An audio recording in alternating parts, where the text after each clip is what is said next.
This week's episode of Be Hero Fights is brought to you by the Nerdy Niche Podcast.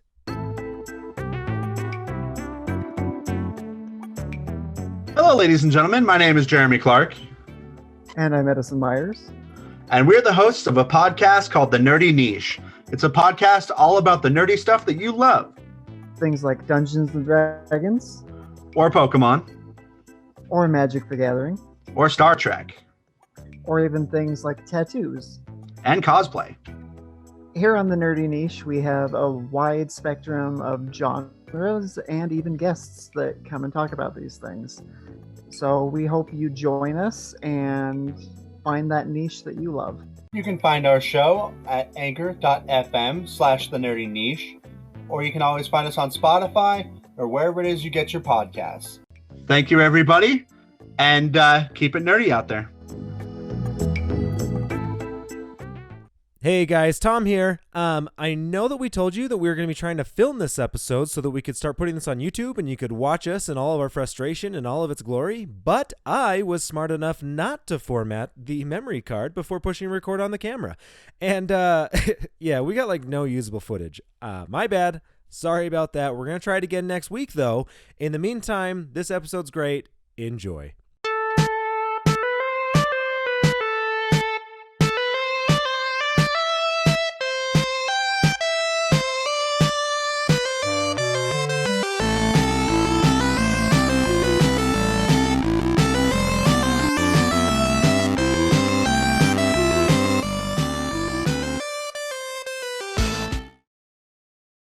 Welcome to Be Hero Fights. I'm Tom. And I'm Brian. And we are here to discuss Or fuss over two hotly debated, highly related topics. Last week, on our recordings on Spotify and everywhere else you can find our podcast on, we had the fantastic fight between Captain Marvel and Wonder Woman.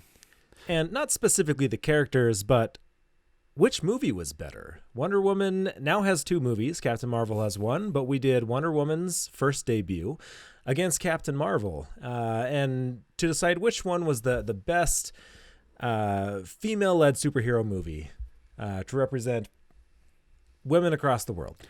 That's right. And now we did record that pre-Christmas, so we did not put in anything or any spoilers about Wonder Woman 2, nor our decisions or thoughts. Now, you can find our review of Wonder Woman 2 on our website at BeHeroMedia.com. That's right. We started putting the reviews up. We've got just a few right now, but we're going to probably have it, one or two articles every week, reviewing movies, TV shows, video games, or just, whatever the hell's going on in the world. That's right. So what we do here, now that this is our very first episode that we'll be airing on YouTube to tie in with the rest of our audio variant on Spotify and so on for our podcast, we are a debate podcast where we debate like things and try to decide which debate is better. Not exactly the items we're debating, but what debate was better. Yeah. See if we can, and a lot of times we're playing devil's advocate with ourselves, which makes it a lot of fun. It makes us be very creative to try and find solid arguments for things that go against what we would otherwise feel, Or I'll be pulling things out of my butt just to piss off Tom. Yeah, he does that a lot. Yeah. So anyhow, guys, what we normally do is either myself or Tom will fight on one aspect or the other of the argument, and then we'll also have a judge with us. Or sometimes we will have a third-party person come in to fight on the behalf of something, and one of us will judge. And this week, we have, as our very first YouTube episode, a fight, a fantastic fight. In fact, this has caused most fights in most families. Yeah, I would dare say this has caused more violence and actual disputes for no reason than any other thing that I can honestly think of. I have lost friends over these topics, and I have been in fist fights over these topics. And we also reached out to you guys, and we've had stories sent to us, and I've scoured the internet for some of the best stories we could find on these topics. It's going to get wild. Yes. And if you guys haven't picked it up yet, the fight is what is the most controversial board game, Monopoly or Risk? That's right. Which one incites the most frustration, anger, violence, failed friendships, failed families? Yes, I mean, you get, domestic abuse calls that have nothing to do with alcohol. So, I mean, there could be some of that too, but in most of my cases, there was no alcohol involved. it's true. I mean, here in Utah, it's probably the number one domestic abuse cases in here. But Right. that all being said, as you can see, there are only two of us. So we do not physically have a judge. No, instead we reached out to a friend from another podcast known as from the Nerdy Niche. One of the hosts, his name is Jeremy Clark. Welcome, Jeremy. How's it going, guys? It's going all right, man. So why don't you give us a quick run over, of what the Nerdy Niche is all about? Okay, so the Nerdy Niche is a podcast where we pick a different nerdy niche and we bring someone on that loves that thing and we just let them talk about it, tell us all the things they love about it. So, for instance, we've had Dungeons and Dragons, Pokemon, and Magic the Gathering so far. Right on, right on. Well, it kind of falls perfectly in line with what we do here, except for talking about, we debate and sometimes get in the fistfights. A little more arguing on your end. That's right. That's right. Exactly. And, we do pick, sometimes we have some niche topics, and then sometimes we try, a lot of what we do is definitely more into the mainstream pop culture. So that being said, I just want to make it known that we are aware that there are some other amazing board games, tabletop games that are, also frustrating and can cause horrible rifts and incite violence. A personal favorite of mine is Munchkin, which is really like the most poorly written rules maybe in any game ever, but done purposefully to cause disputes amongst friends. So true. It was a marble Munchkin that was so funny. It has a card.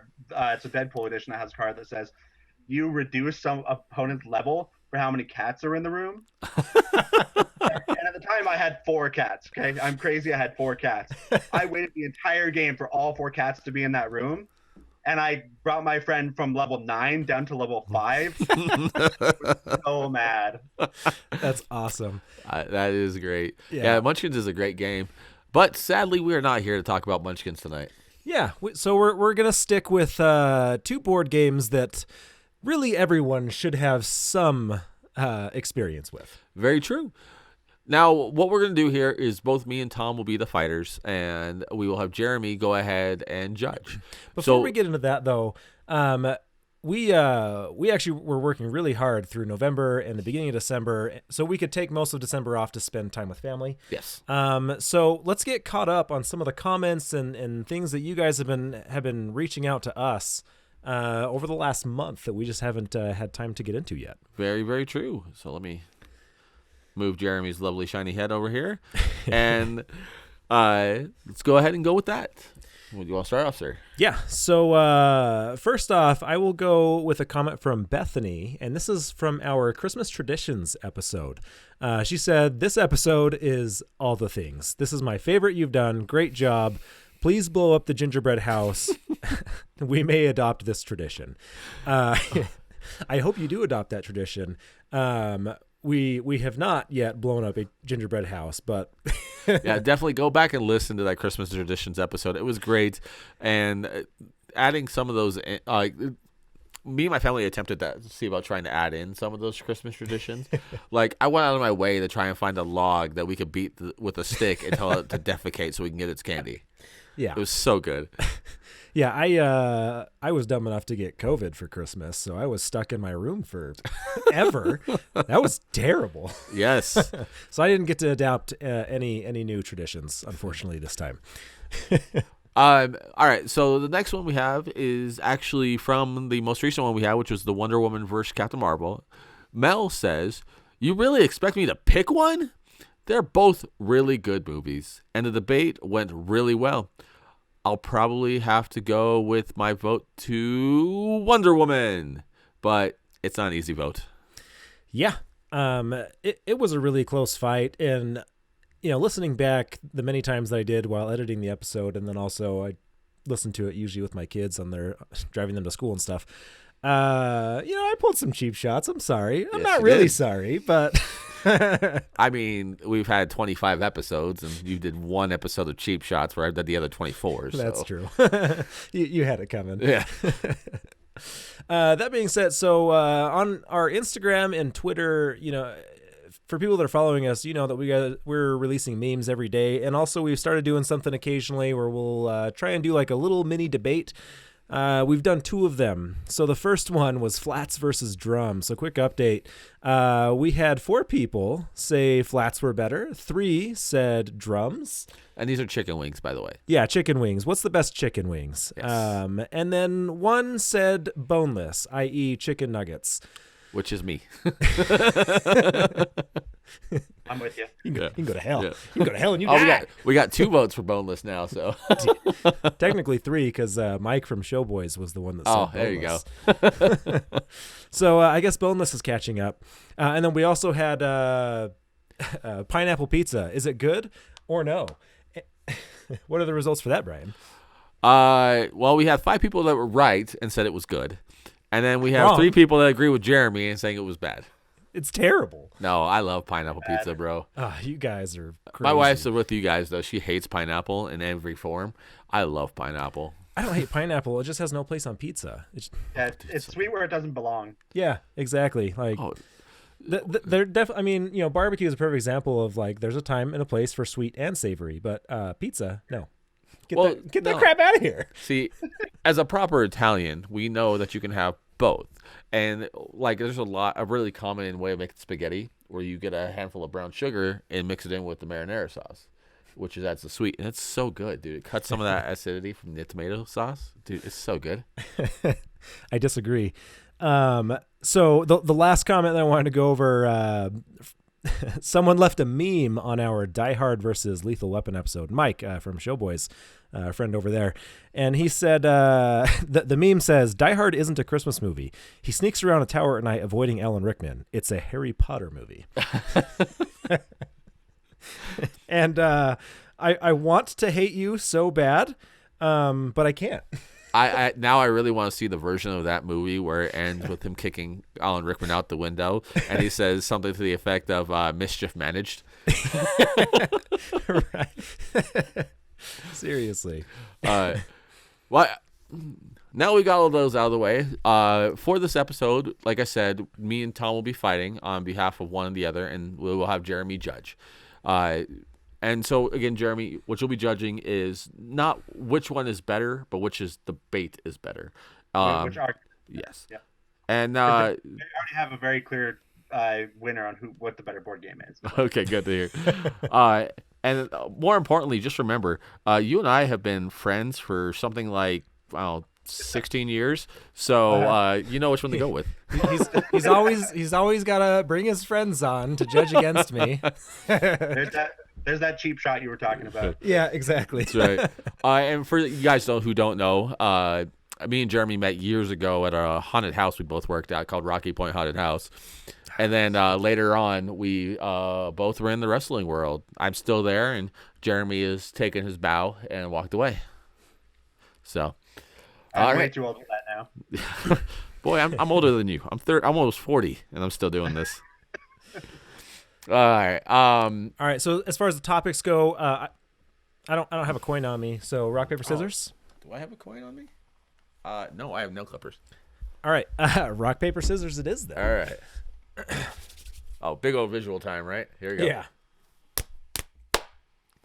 Boom. You get to choose. I'm gonna go with Monopoly. I knew Actually, you were gonna go with Monopoly. It's all right. I can do Risk.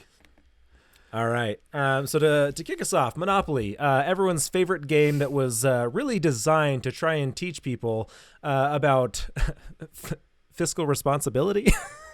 And it's failed. I don't think anyone got the point of the game. There's so many renditions of it. Growing up, actually the one that I played the most was Star Wars Monopoly. As a classic nerd, did a lot of that. I've played quite a few. I've played a Lord of the Rings Monopoly, of course, the original Yeah, it's a super fun game, but it's also an incredibly frustrating game. I've actually banned myself from playing it.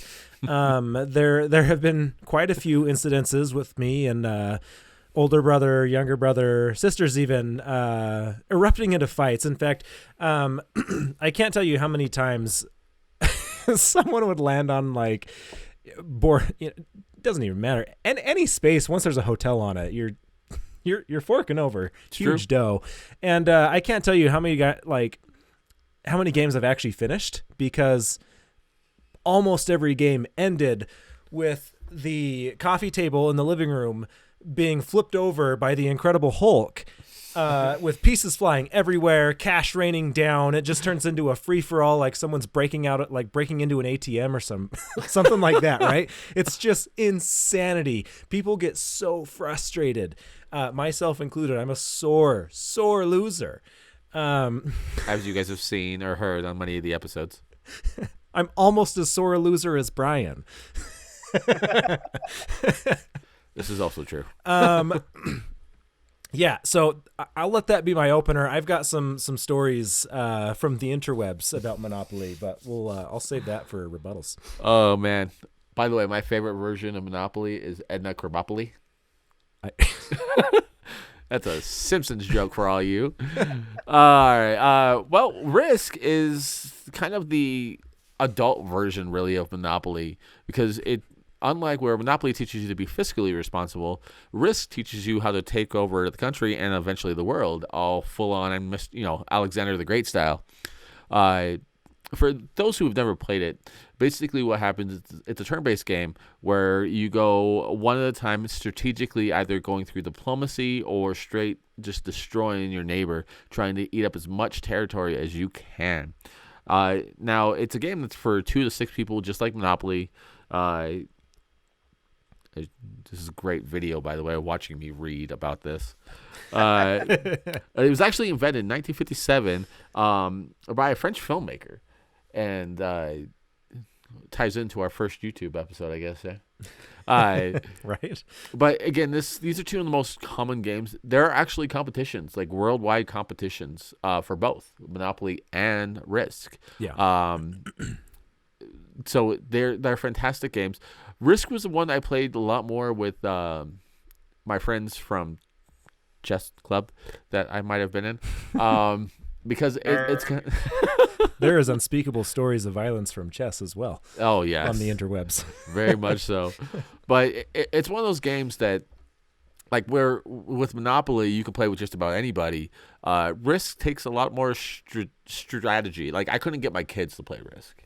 Yeah, it's more, like I said before, an adult game.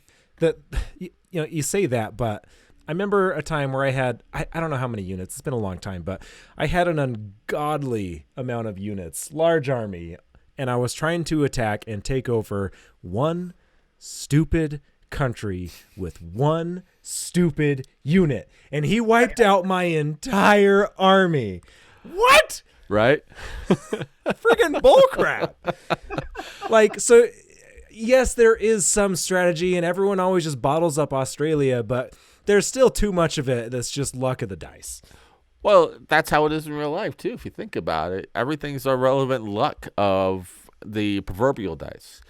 I mean, there's a reason why tabletop games like D&D, Vampire the Masquerade, Palladium, all of those use a dice-based system, is because it's most realistic to that.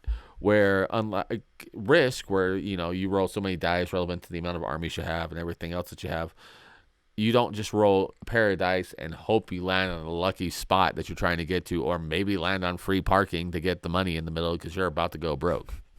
Right? I know, but when I get to roll 3 dice and they only get 1 because they have 1 unit, and I have 10 chances to roll those 3 dice. And each time they win, they can only take out one of my... we were rolling for 10 minutes, and I lost everything to 1 dice.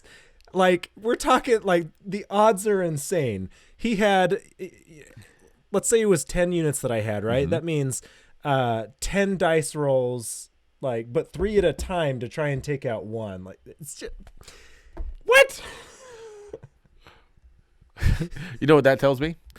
Either Don't take you to Vegas or Someone- take your buddy to Vegas. I think he had a weighted dice. I swear.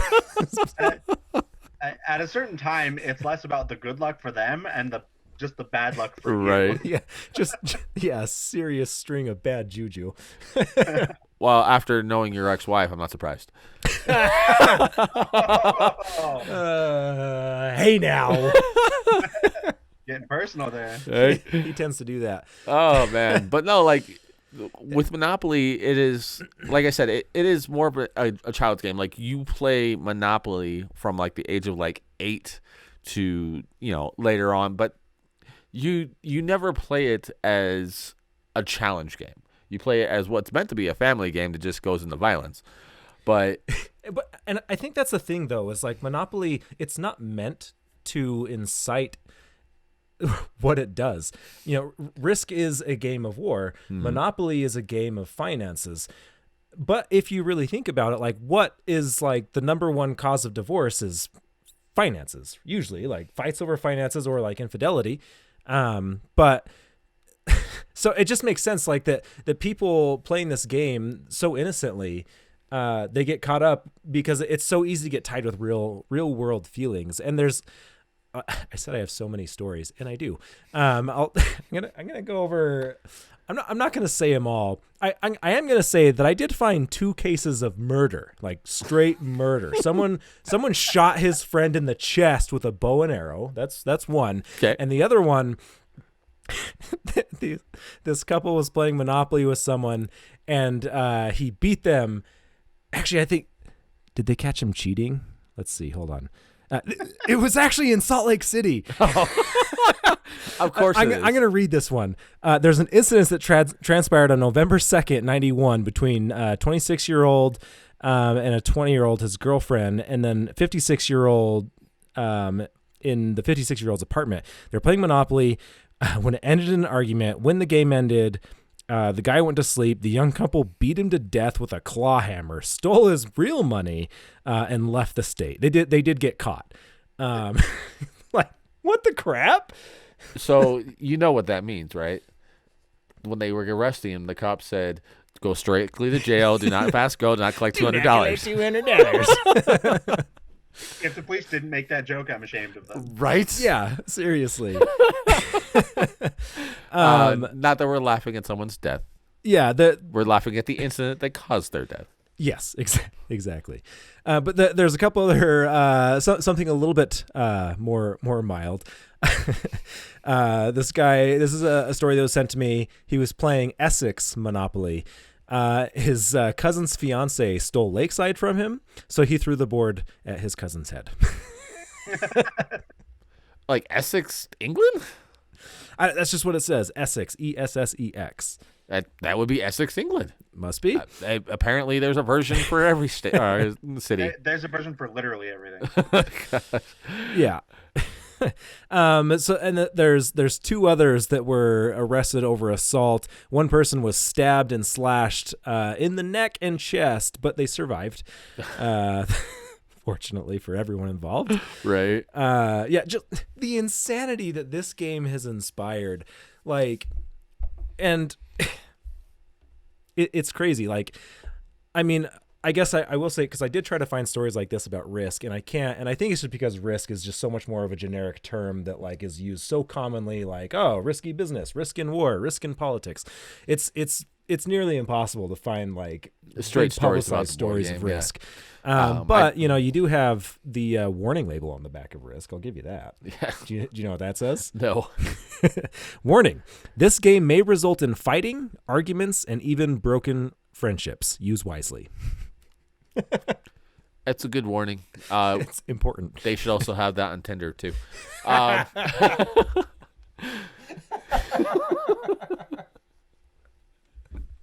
Yes, they should. But going back to it, the reason why I think Risk is the better game in general and it's kind of more insightful is, as you said, it is a war game. So you kind of put yourself into that mindset of war. And you have to be more strategic. And when you lose at a game like Risk, unlike Monopoly, because you landed on the wrong spot, Risk kind of has this more like aggressive feel because you're already in that anger. You're destroying armies. You're destroying people. Well, everyone else but you are destroying people when they roll these dice. And you have this like animalistic innate want to destroy. So if you lose after all of that, you're still like your blood's up, you're ready to go, you're ready to throw down because of such. Monopoly, you're out of money. I've lived like that my whole life.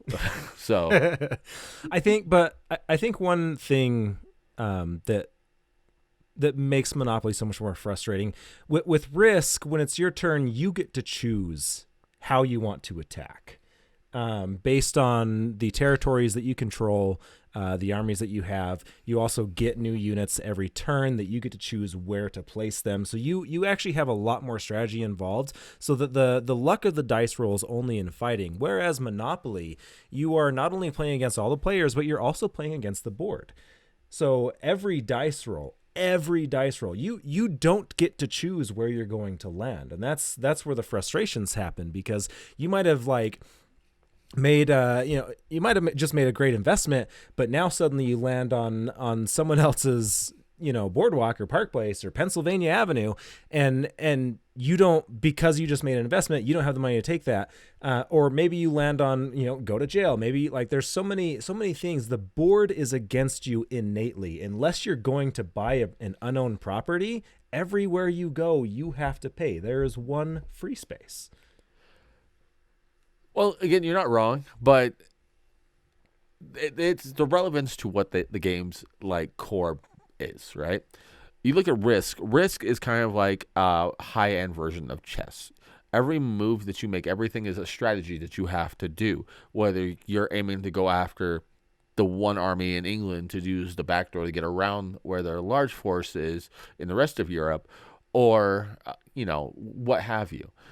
So, yes, what you're saying is true, but Risk, or both of these have a core bit to them. Risk core is kind of a high-end version of chess, where your strategy is what's going to win you or lose you the game more than per se the dice. Because even though you had your scenario, that's not a very common scenario. That was just total bad luck in your end. But it Risk games last 5 hours. It's bound to happen at least 2 or 3 times a game. I mean, it might happen. But your strategy is whether to come, like I was saying before, come around from behind through England, and then when they only have the one guy there, or do a diplomacy with somebody else in the game to have them attack on the Western Front style, where Monopoly is nothing more than chutes and ladders with money. You land on the wrong spot, you're in trouble. But isn't it shockingly close to what life is actually like? No, chutes and ladders with money. Life's a different game where you have the whole family thing and stuff like that. Well, that game isn't close enough to actual. I know. Right? But no, Monopoly is close where it comes to the concepts of money, which it was designed to be. Yeah. But it was also designed like that in, what was it, the 50s or 60s when the game was created originally, to be relative to what they thought, fiscally you would try to do with your money. Where a game like Risk is almost timeless, because war is fairly the same as it's been. Outside the concept of them having drones instead of, armies, it's the same concept. It's a timeless game that you can play, where Monopoly's base and rules were based off of things that happened years ago, that doesn't really affect us in the same way. Now, they have updated versions of Monopoly. I played one recently with a buddy of mine called Jailbreak Monopoly, which is designed to be a faster version of the game. Mm-hmm. And they literally have a handcuff attached to the board that when you go to jail, you get handcuffed. So they've tried to update it, but the base and the core is the same. That's going into bad places. I know. But anyhow, what we'll do now is final thoughts. So this is our kind of the last thoughts to it, what we would try to sell you with at the tail end. Also, if you have any questions or any things that would help sway one way or the other for you, after final thoughts, let us know. Okay? Yeah. So my final thoughts, when it really comes down to it, I think it's unfair for you to say that the Monopoly isn't as timeless as Risk. I think they are both, equally so. Like the rules have changed a little bit, but Monopoly, it's not just about personal finances and fiscal responsibility. It's as much to show like how corporations do finance. How did Disney buy Fox? A crap ton of money. Exactly. They owned Boardwalk and Park Place with hotels, and probably Pennsylvania and all three of the Greens with hotels, and and they were able to then go buy Fox. You know what I mean? So it's showing people how business works, how finances work, but it's also so relatable because, like I said before, the board is against you as life is against you, or eventually we will all die, right? Everything in life is trying to kill us as living beings. Life is against you. The board is against you. The other players are against you. It really is a perfect analogy of just not just finances, but life in general. And I think that's why people get so tied up and wrapped up in it. A lot of people's very identities get wrapped up into it, because it that dice roll in the end can just destroy you. And everyone has stories of fights and frustration from that game. I know very few adults that are willing to still play that game. It's just true. Similarly, though, Risk is the same way. Like, either you're a hardcore Risk player, like you enjoy that, and you and your buddies enjoy that, or you won't touch the game. Sometimes it's too complicated for people to play, too. Just the concepts of how to work with the strategies and everything else with it. But going along with my final thoughts, the reason the Monopoly is got a set time to it and it doesn't affect us in the exact same way is money doesn't affect us in the same way that it did in the 50s. The way we handle money now and everything else is totally different, where the concept of war is ever the same for how to deal with strategy. It doesn't have to be war. You can do the same thing with business. It's a reason why a lot of high-end business people read Sun Tzu's Art of War, because the idea of business and the idea of war are so closely in tune with each other. Now, Which you're makes saying, sense why this fight is so perfect. right. Now, Monopoly is at its core a game of you versus the other players and you versus the board. Risk is not much different. It's you versus the players, but the players have the ability of doing strategies against you, and it's you versus the die, because you have to win on that die. It's very much the same as like when you play another tabletop games like D&D and such, where your whole life lasts on your die chances, and you go out of your way to make sure that you're going to do what you can to get the best high percentage so that you can have a higher D20 roll or get some natural on that with those dice, same as you do with Risk. You try to get as many armies sent over to an area so you have that many more die to roll against somebody else, right? It's all about strategy. With that, the concepts that you get with the war and everything else can play for the future as well, where we might end up in a Star Trek style future where they do not do anything with money. They don't do credits. They don't do anything in Starfleet, right? The Federation has nothing to do with money anymore. Everyone's given their own stuff. You get so much, everything's available to you, but they still have war. So Monopoly would be a completely fictional concept of a game at that point relative to a game like Risk. I feel like, I haven't watched enough Star Trek, but I feel like they're, I don't know, because so much of war is based on the seek for the quest for land and materialism. Resources. Yeah. Resources. Yes, that's the word I was looking for. Money is just our form of how we disperse resources. But like I would say that's still, they may not have credits the same way, but there's still resources to be allocated. So I don't know. I'm pretty sure I've seen Star Trek episodes. I couldn't name them, but I'm pretty sure it's still relevant in Star Trek. So you shush. No, I will not accept that argument. They don't do money until later on, like Deep Space Nine and stuff with the Ferengi, and then they start dealing with credits and their version. Yeah, the money's that way. But there's still war. But there are resources, of course, and you can probably convert the concept of money to a different resource, but it doesn't play in the same way.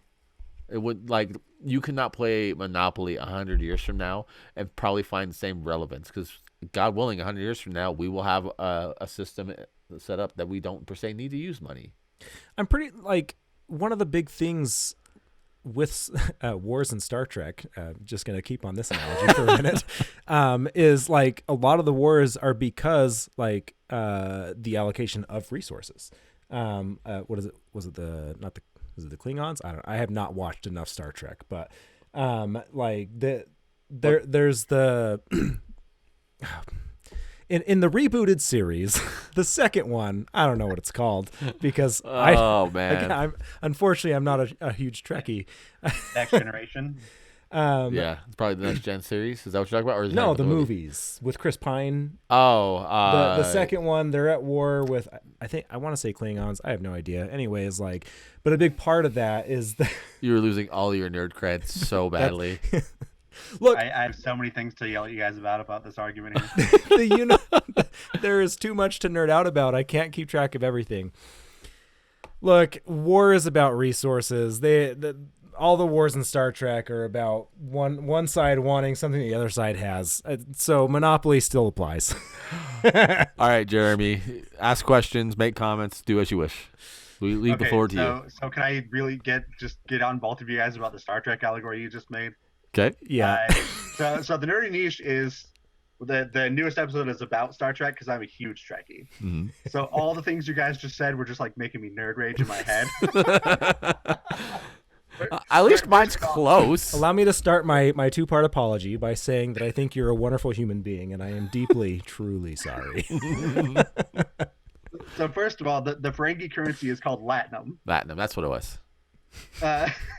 Second of all, the only reason that they were able to ever, go be a spacefaring society is because they stopped war on Earth. Yes. The only reason that the Vulcans ever visited Earth is because there was no longer any war on Earth. So your argument about war never being a never-ending thing is kind of taken down by that.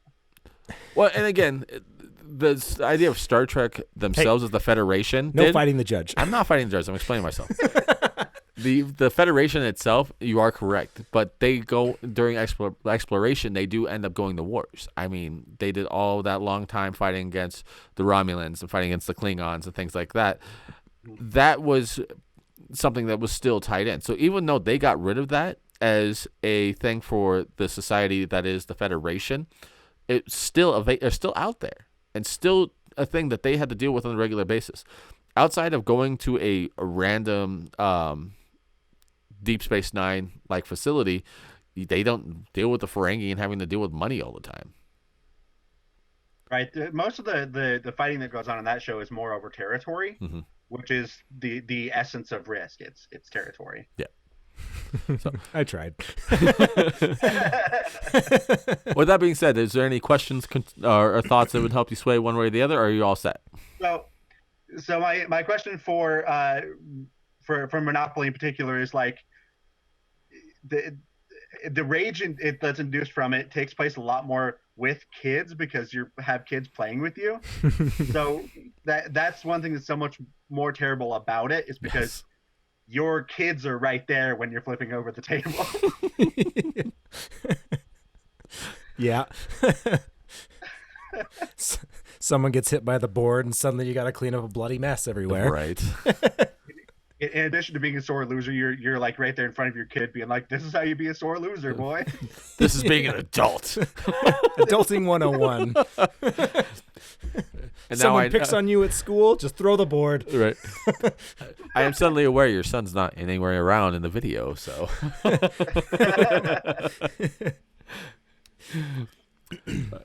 But I do think that both games are fun. You both made really good arguments for one or the other. I do think I'm going to have to give it to Risk, though. And not just because I'm friends with Brian. In fact, that was a point against it. Wait, I'm not sure if that's meant to be an insult or not. It probably was. If anyone that watches this is a friend of mine, you know it was.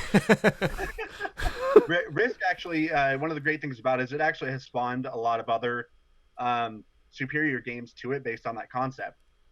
D&D is based on Risk, Yeah. And other sort of war games like that. Monopoly sucks more because you are so subjective to luck. And I think in real life there is a certain element of strategy that can get you beyond luck. Where Monopoly is just like, hey, whatever you land on, you're screwed, man. I don't like that concept. Right? Yeah. It's not really luck at that point. It's more as hope. Yeah. But maybe that is more like real life. I'm not sure. Right? Like I said, it's so applicable in all of the worst, most depressing ways. Right. I think I just need to believe that I can control something. I do believe that I can control my life and my money finances until my wife gets my credit card. Yeah, I was gonna say I used to feel the need to control something, and then I had children. Yeah.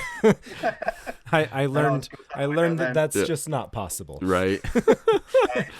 I think Risk is the better game just because it does have a lot more strategy involved and not just like pure luck of the die.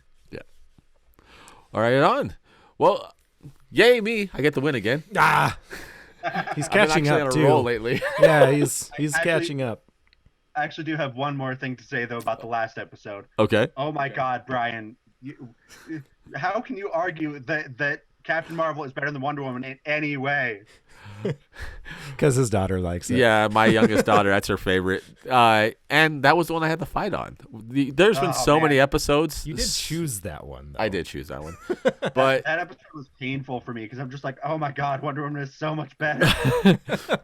but you see, sir, that is not for me to have to decide. I have to just prove that Captain Marvel is better in my argument. Not that that's truly how I feel. And hopefully we'll get you in the hot seat one of these days, because what you'll find when you're finally arguing is like everything goes out the window. You're just doing your best to like try and make sense. Yeah. Yeah. That's right. I would definitely like to be back on the show if you guys will have me. So. For sure, love man. to. It was a great time having you. We appreciate it. Real quick, Jeremy, go ahead and give your info about the Nerdy Niche one more time, and let everybody know what days they can find it, where they can find it, and all that. Okay, so the podcast is called The Nerdy Niche. We release episodes every other Friday right now. You can find it on Spotify, Apple Podcasts, iTunes, all those places. We have the Nerdy Niche on anchor.fm/The Nerdy Niche. And we should be starting a YouTube channel. You can also find us on Facebook at the moment. Yep.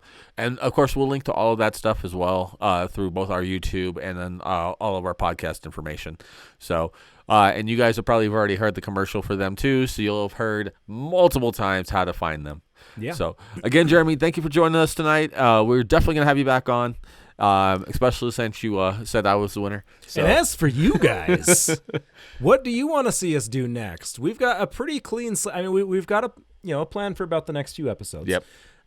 We've got some fun ideas, but what do you want to see us do next? Let us know. And if you want to get involved, let us know. Hit us up on our social medias: Facebook.com/BeHeroMedia, Instagram.com/BeHeroMedia. On our Twitter at BeHero Fights, or of course you can always find everything about us on our website at BeHeroMedia.com. And go ahead and right here, since we're now on YouTube, put them in the comments.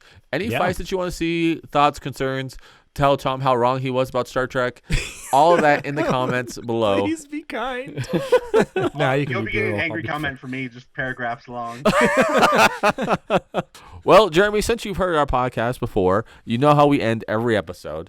So, guys, as always, Fight on.